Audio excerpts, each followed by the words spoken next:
Oh yeah, party people. Jason Gully here, representing Tacos and Turntables podcast with my man Vicious V. Thanks for tuning in to the podcast. We got a lot of cool old school artists coming in with different topics. You know, taking you back in the day with behind the scenes of some of the freestyle movement, as well as hip hop and old school. We also offer merch on the Tacos and Turntables site, just like this shirt right here, keeping it old school. That's what we are. So that's what we're representing. Stay tuned into the podcast. Towards the end, we're going to be doing contests and drop giveaways and stuff like that, and show you where you can get the drops, where you can get the merch, and upcoming stuff that we're doing with the podcast.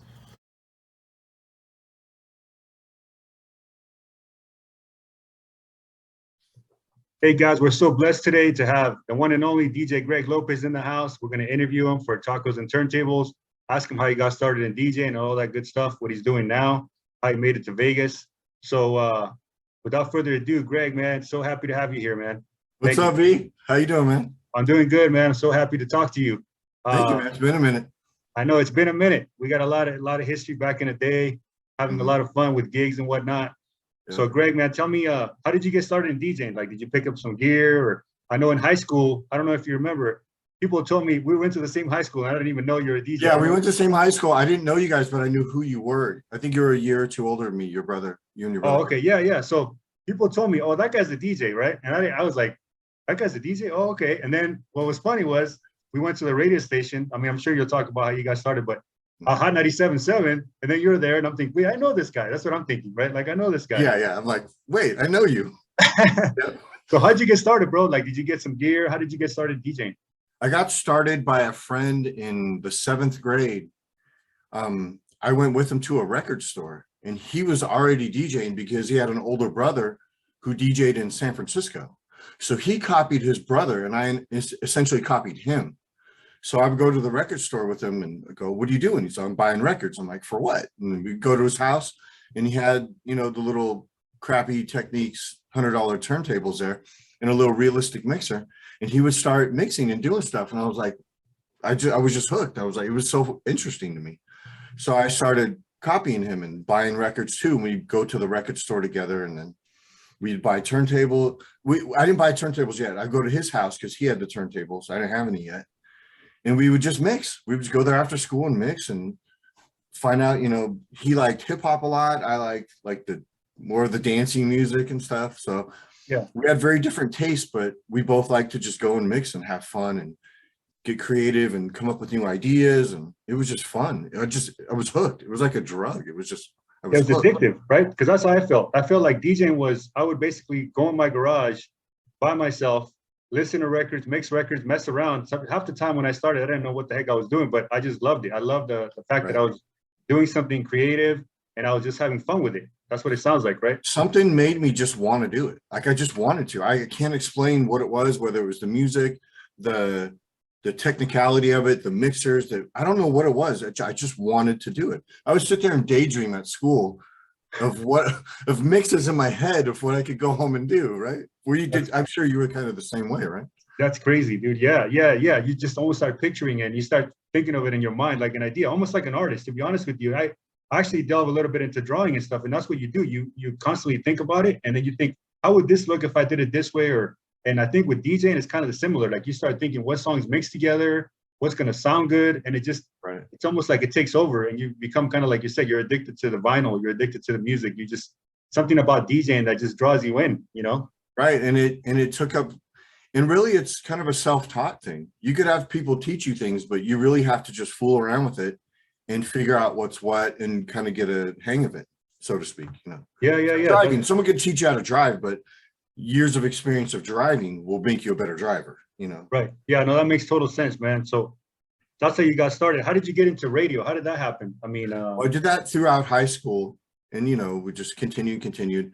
And I always knew from about probably 15 on, from listening to the radio, all the live broadcasts from the nightclubs and everything, I knew that I wanted to be on the radio. I knew it right away. 100%. So I was like, okay, how am I going to get to this? I'm here. I need to get here. Well, how do I do that?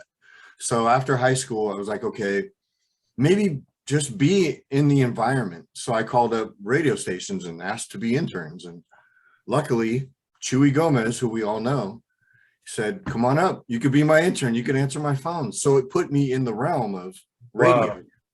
So I didn't know that. Yeah, I just happened to be a caller, and I called up Chuy and I said, do you have any interns? He goes, oh, you want to come answer my phones on Saturday night for the Saturday night street party on Wild 107 he was at. That's where he was at. And he was doing mornings for Mancow then, and he was doing that on the weekends. So I drove to San Francisco and just answered phones for him. At least it put me in the realm of radio and what I wanted to do. Wasn't doing the exact thing I wanted to do, but I was in the area of people who were doing it. So I just did that, and then did that for a while. And then you remember Hector The Ejector, remember? Yeah. He's a mix show DJ. This is how I got into nightclubs. So I wasn't on radio yet. I was just answering phones for Chuy on one day on the weekend. So Hector would come in, and he had a problem with his back. So he would have me help load his records into his car. So I'm like, all right. So we did that a few times, probably for about a month. He's like, man, I wish I could take you to a nightclub and you could help me load him into the nightclub. And I said, he goes, dress accordingly next week and you could come with me. And I said, I'm only 18 though. I can't even get into the clubs. He goes, I'll get you in. Don't worry about it. Just dress accordingly. I went, all right.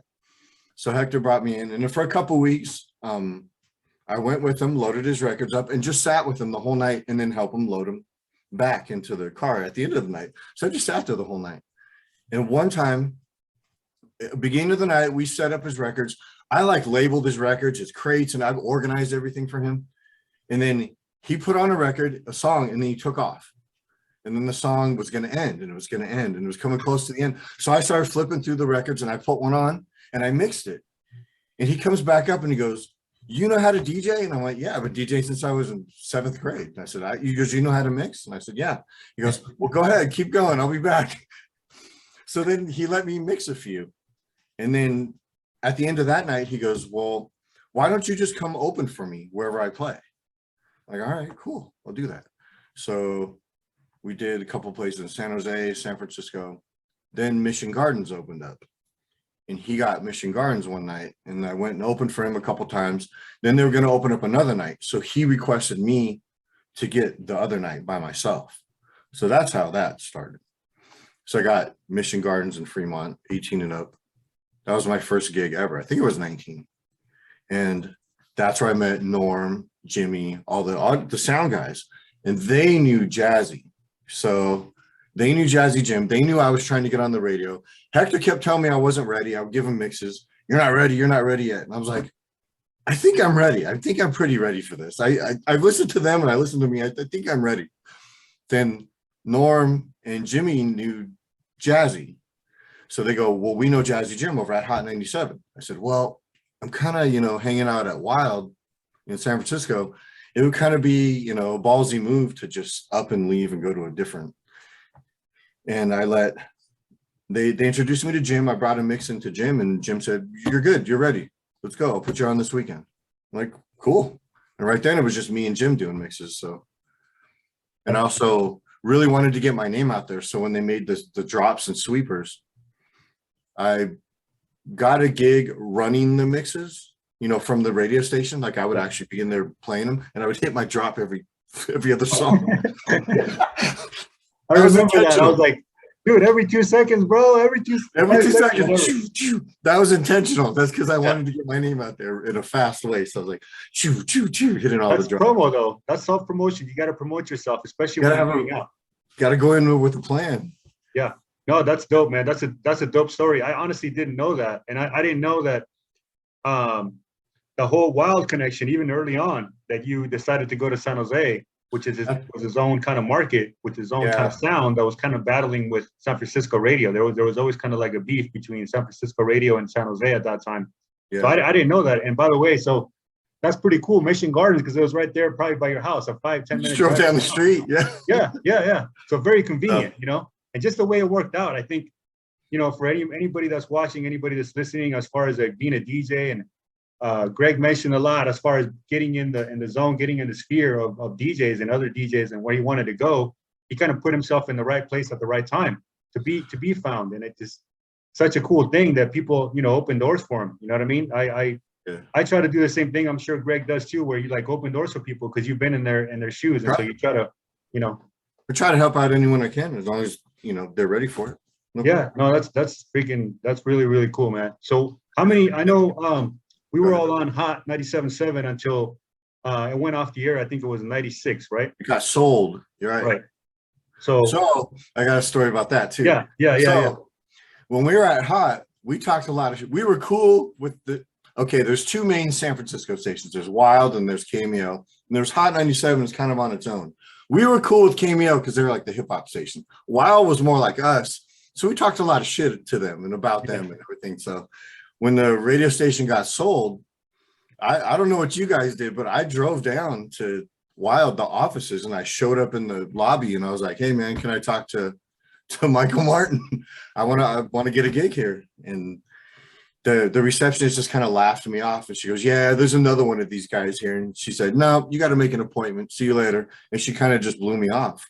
I was like, wow. I think it was because we talked all kinds of shit about them, but yeah, it was in a friendly way, but we still talked all kinds of shit. Yeah. So I literally drove across the street or down the block to KMEL and I knocked on their door and I'm like, talked to Alex Mejia and Michael Erickson and all the management at the time. And I'm look, just, you know who I am. The station got sold. Do you have anything for me? And they're like, come back tomorrow and we're going to have you audition for all the management. We're going to put you in a studio and you're going to audition. I went, all right. Went back the next day with my set ready to go, sat in their production room and all the management just sat behind me and I just did my set. They're like, okay, we'll put you on this weekend. And that's how I got on Club 106 and all that. That is crazy. Then they gave me a 5 o'clock mix to go up head to head against Jazzy. They did it on purpose.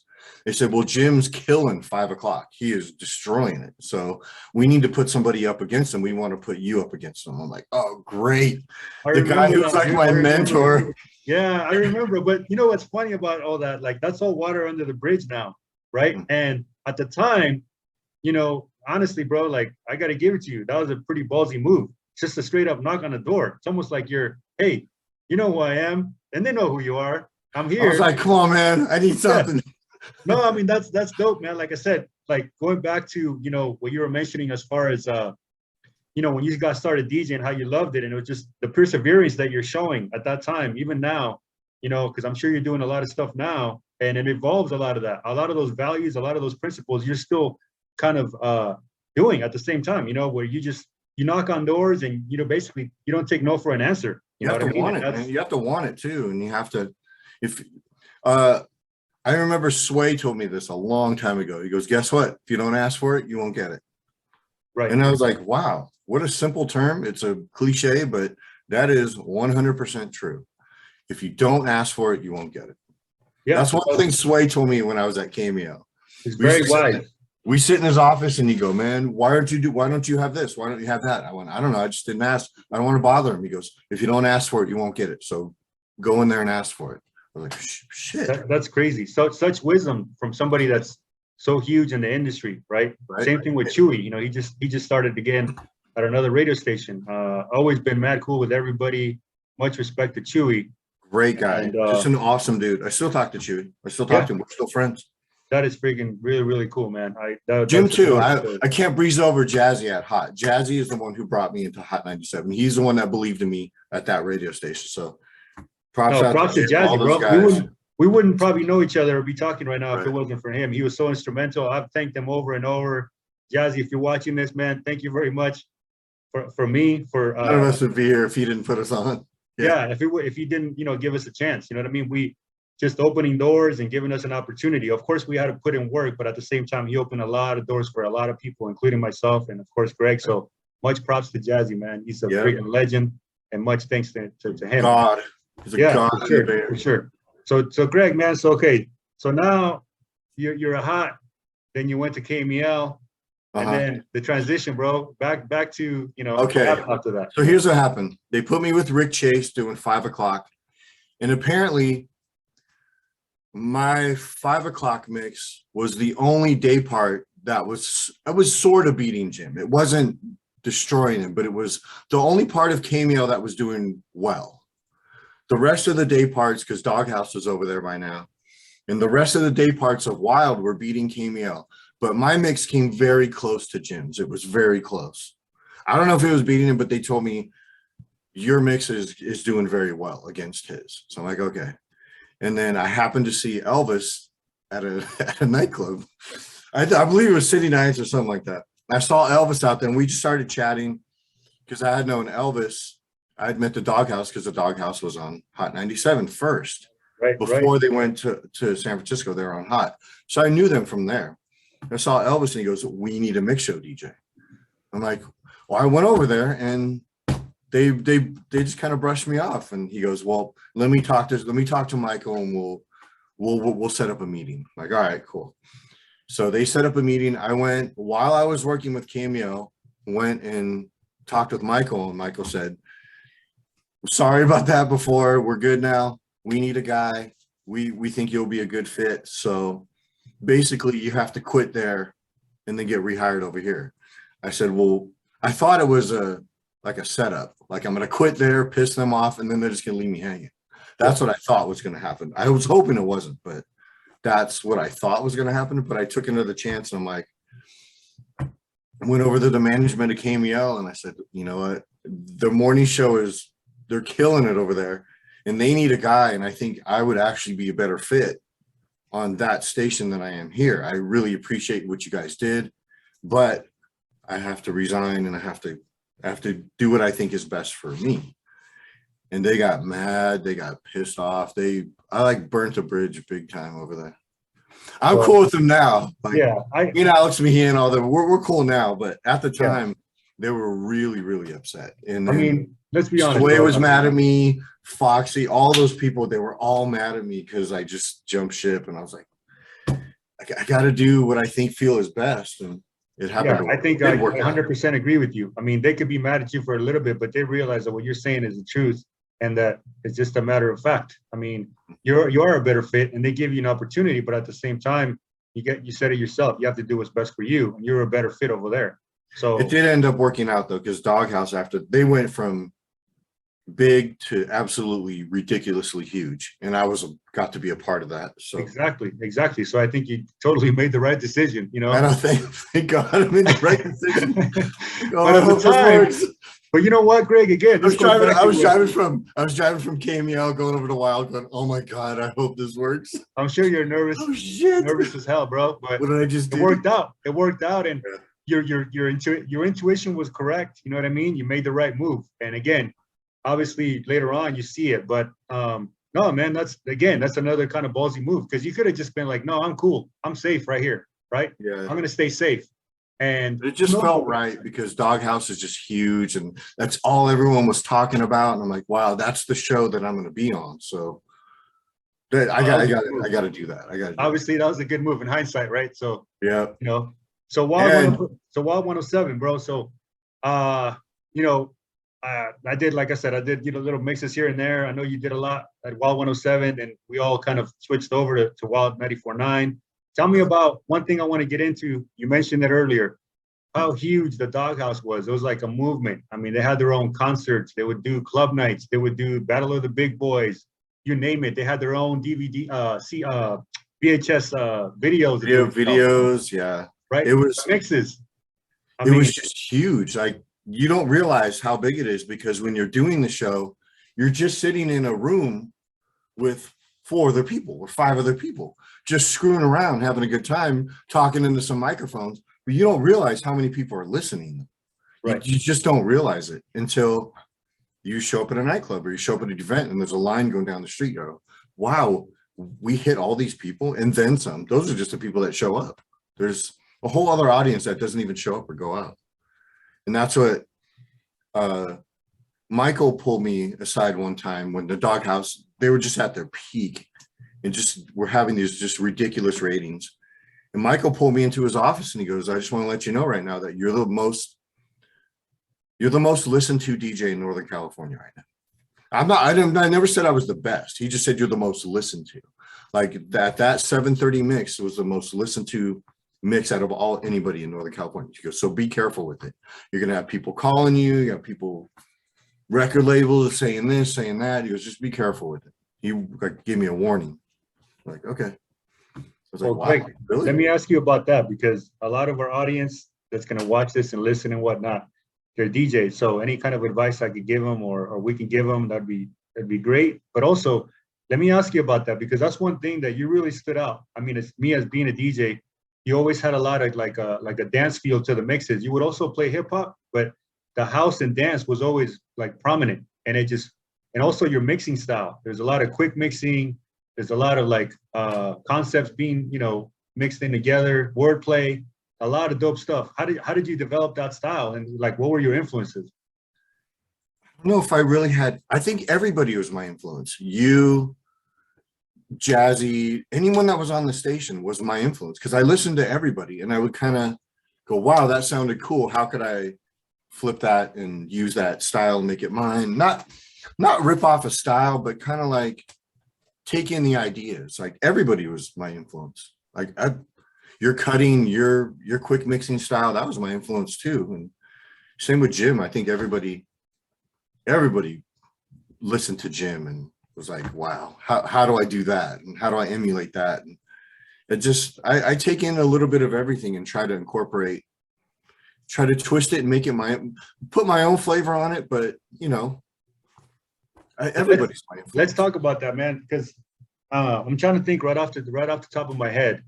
Like, I love going out and hearing DJs play. I love it. I love just going, not partying at a nightclub, but I like to go back. I'll do it in Vegas. I'll grab one of my friends. We'll go stand back in the corner. We won't go in the DJ booth or anything. We'll just sit back in the corner and just listen to somebody, because it's cool to listen to people.